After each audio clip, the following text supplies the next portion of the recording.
Hello बेटा, good morning. Bhupendra commerce classes में आपका स्वागत है। बेटा, बहुत दिन बाद आज हम एक वीडियो लेकर आए हैं आपके लिए। टॉपिक है नॉमिनल अकाउंट। अगर आप भूपेंद्र कॉमर्स क्लासेस को सब्सक्राइब नहीं किए हैं, लाइक नहीं किए हैं, तो सब्सक्राइब कर दीजिए, लाइक कर दीजिए। और अगर कोई प्रॉब्लम होती है आपको वीडियो देखने के बाद, कोई समस्या होती है, कोई चीज़ समझ में नहीं आती है, आप मेरे पर्सनल नंबर 7607 70 111 पर कॉल कर सकते हैं या व्हाट्सएप कर सकते हैं। हम आपको ऑल टाइम अवेलेबल रहेंगे। आते हैं बेटा, आप सबके लिए हम एक टॉपिक लेकर आए हैं आज, नॉमिनल अकाउंट। पर्सनल अकाउंट के बारे में मैंने बता दिया है, रियल अकाउंट के बारे में मैंने बता दिया है, नॉमिनल अकाउंट के बारे में कर रहे बताने कि नॉमिनल अकाउंट का रूल क्या है और नॉमिनल अकाउंट से रिलेटेड जो भी ट्रांजैक्शन होंगे उसकी जनरल एंट्री कैसे की जाएगी। आइए, तो जो नॉमिनल अकाउंट का रूल्स है वो है जनरल का debit all expenses or losses and credit all incomes or gains. यानी जो भी बिजनेस के एक्सपेंस होंगे या जो भी बिजनेस की लॉसेस होंगी वो डेबिट हो जाएंगी, और जो बिजनेस की इनकम है यानी अर्न है, प्रॉफिट है बिजनेस का, वो क्रेडिट होगा हमेशा।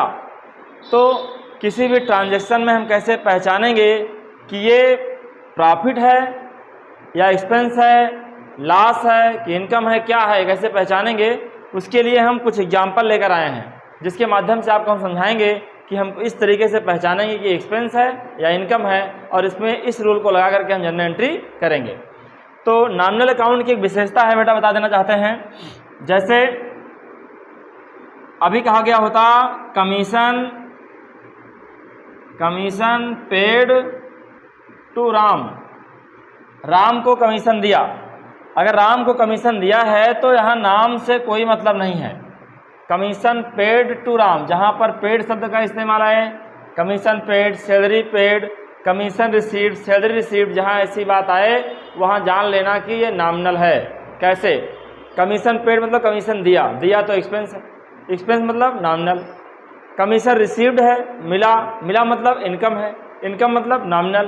तो ऐसे क्वेश्चन में अगर नाम दिया गया हो, जैसे commission paid to Ram, commission received from Ram, commission paid to worker, या सैलरी पेड टू वर्कर, या वेजेस पेड टू वर्कर, ऐसा कुछ कहा गया है तो वहाँ पर उससे कोई मतलब नहीं है। बहरहाल कमीशन पेड टू राम अगर है तो राम से यहाँ पर कोई मतलब नहीं होगा। जहाँ पर भी कमीशन पेड रहेगा, कमीशन रिसीव्ड रहेगा, वहाँ पर नाम से कोई मतलब नहीं होता है। हमको नाम को अवॉइड कर देना है।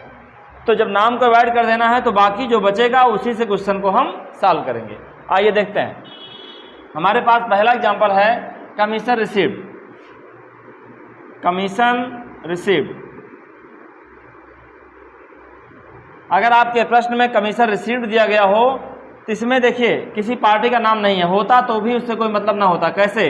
कमीशन रिसीव्ड फ्रॉम वाई, अगर वाई से कमीशन मिलता तब भी हमको वाई से कोई मतलब नहीं होगा। नॉमिनल अकाउंट में नाम से कोई मतलब नहीं होगा, ये आप अच्छे से याद रखिएगा। आइए, तो इसमें टू पार्टी, जैसे हम जानते हैं किसी भी ट्रांजैक्शन में दो पक्ष होते हैं डबल एंट्री सिस्टम के अकॉर्डिंग, तो टू पार्टीज को पहले हमको कैलकुलेट निकाल लेना है। आइए निकालते हैं। इसमें क्या है, कमीशन मिला है तो क्या मिला होगा, कैश मिला होगा, जाहिर सी बात है, पहला पक्ष हो गया। दूसरा किस रूप में मिला, कमीशन के रूप में मिला, दूसरा कमीशन हो जाएगा। दो पक्ष हमको मिल गए, तब सर्च करना है कि कैश पर्सनल से है कि रियल से है कि नॉमिनल से है। जैसा कि हम जानते हैं कि कैश हमारी संपत्ति है, एसेट्स है, एसेट्स जाता है रियल अकाउंट में, तो एसेट्स चला गया कौन अकाउंट, रियल। कमीशन रिसीव हुआ है, रिसीव होने का मतलब इनकम है, और इनकम कहाँ जाएगी, आपके नॉमिनल अकाउंट में, इसलिए हमारी क्या होगा, ये नॉमिनल अकाउंट। अब लगाएंगे रूल। पर्सनल अकाउंट का रूल है debit the receiver and credit the real account का रूल है debit what comes in and credit what goes out. जो बिजनेस में आती है वो डेबिट होती है, और जो बिजनेस से जाती है वो क्रेडिट होती है। तो कमीशन जब रिसीव हुआ है तो कमीशन यानी कैश आएगी, कमीशन रिसीव हुआ है तो कैश आएगी।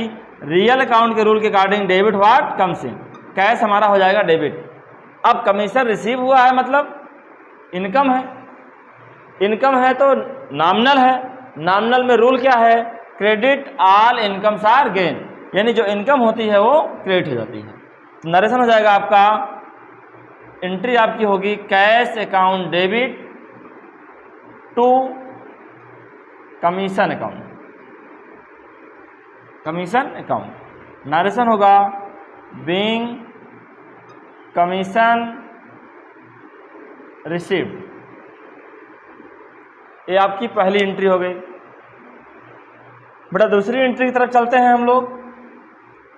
दूसरा ट्रांजैक्शन है सैलरी पेड। सैलरी पेड, जब सैलरी पेड किए हैं, यहाँ भी नाम नहीं है किसको पेड किए हैं, होता तो भी कोई मतलब ना होता, तो क्या पे किए होंगे आप, कैश। दूसरा किस रूप में गया, सैलरी के रूप में। कैश अभी बताए हैं रियल है, सैलरी पेड किए हैं तो हमारा एक्सपेंस है, और एक्सपेंस किस में आता है, नॉमिनल अकाउंट में। तो बेटा आप रूल लगाएंगे, रियल का रूल है debit what comes in and credit what goes out. आने वाले को डेबिट और जाने वाले को क्रेडिट करते हैं। तो जब हमको सैलरी पेड करेंगे, किसी वर्कर को, किसी एम्प्लॉइज को सैलरी पे करेंगे, तो कैश मेरे यहाँ से गोज आउट होगा, नहीं जाएगा, जाने वाला क्या हो जाएगा, क्रेडिट। सैलरी ये हमारी एक्सपेंस है। एक्सपेंस क्यों हुई, क्योंकि मैंने सैलरी पेड किया है। पेड मतलब देना, अगर सैलरी आप दे रहे हो तो हमारा एक्सपेंस है, और एक्सपेंस क्या हो जाएगा आपका, नॉमिनल के according debit all expenses or losses. जितने भी एक्सपेंसेज या लॉसेज होंगे वो आपके डेबिट हो जाएंगे, यानी आपकी सैलरी डेबिट हो जाएगी। तो इसका एंट्री क्या होगी, salary account debit to cash account. आपका नरेशन होगा being salary paid, being salary paid. अगला है आपका ट्रांजैक्शन रेंट रिसीव्ड फ्रॉम यक्स। रेंट रिसीव्ड फ्रॉम यक्स, रेंट रिसीव्ड फ्रॉम यक्स। अब यहाँ पे यक्स से रेंट रिसीव्ड हुआ है, यहाँ पर पार्टी का नाम दिया गया। रेंट रिसीव होने का मतलब हमारी इनकम है। रेंट रिसीव का मतलब क्या है, हमारी इनकम है, और इनकम है तो पार्टी का नाम है, तो इससे कोई मतलब नहीं है, तो हम पार्टी का नाम काट दिए। तो क्या बचा, रेंट रिसीव्ड। रेंट रिसीव्ड, अब इसमें दो पक्ष क्या होंगे, पहला तो कैश हो जाएगा क्योंकि कैश के रूप में मिलेगा, दूसरा आपका रेंट हो जाएगा। अब सर्च करेंगे कौन पर्सनल से है, कौन रियल से है, कौन नॉमिनल से है। तो कैश जैसा मुझे पता है मेरी प्रॉपर्टी होती है, संपत्ति है, ये रियल में जाएगी। रेंट रिसीव हुआ है, इनकम है, इनकम कहा जाएगा नॉमिनल में। कोई भी एक्सपेंस या इनकम होगा तो नॉमिनल में जाएगा।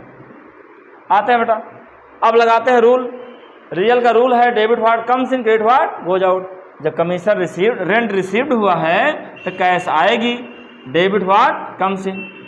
रेंट क्या होगा, हमारी इनकम है, इनकम नॉमिनल के according all incomes or gains credit होते हैं, इसलिए रेंट क्या हो जाएगा, क्रेडिट। तो एंट्री होगी आपकी cash account debit, cash account debit to rent account. Narration होगा बीइंग रेंट रिसीव्ड फ्रॉम यक्स। नारेशन में लिखेंगे कि किससे मिला है, लेकिन एंट्री में उनसे कोई मतलब नहीं रहेगा। इसी तरीके से आपके लिए हम ले आए हैं वेजेज पेड टू वर्कर। अगला पॉइंट है आपका वेजेज पेड टू वर्कर। आइए इसको बताते हैं बेटा। Wages paid to workers, wages paid to worker. यहाँ पर वर्कर है क्योंकि वेजेज पेड तो करेंगे, किसी न किसी को करेंगे ही, इसलिए वर्कर शब्द का इस्तेमाल मैंने किया। तो जैसे एक्स होता, वाई होता, जेड होता, उनके स्थान में मैंने यूज किया वर्कर को, इसलिए वर्कर को हम काट देंगे क्योंकि हमको इसमें नाम से कोई मतलब नहीं होता है।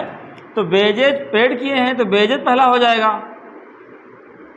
दूसरा क्या पेड किए होंगे, कैश। अब सर्च करेंगे कौन पर्सनल है, कौन रियल है, कौन नॉमिनल है। तो कैश हमारा किस में आता है, रियल में, और वेजेज हमारा किस में आएगा, नॉमिनल में, क्योंकि पेड किए हैं तो एक्सपेंस है। रूल लगाएंगे जनरल का, तो क्या रूल होगा, वेजेज जो है ये हमारा पेड है तो एक्सपेंस है, एक्सपेंस कहाँ जाएगा, नॉमिनल में। तो नॉमिनल के रूल के according debit all expenses R losses. आपका वेजेज क्या हो जाएगा, डेबिट।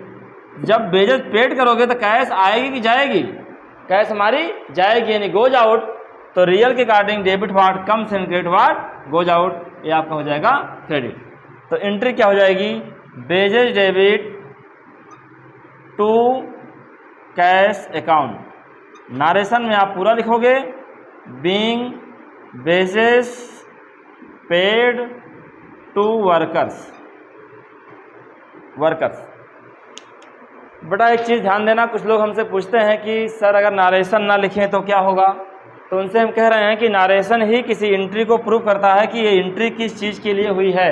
अगर आप एंट्री सही किए हैं और नारेशन आपने गलत कर दिया तो आपका वो एंट्री सही मानी नहीं जाएगी। आप अपनी एंट्री जो किए हैं उसी का ही नारेशन देना चाहिए। नारेशन मतलब होता है ब्यौरा।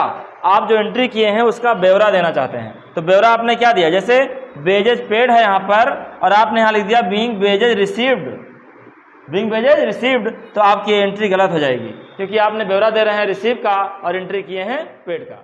धन्यवाद।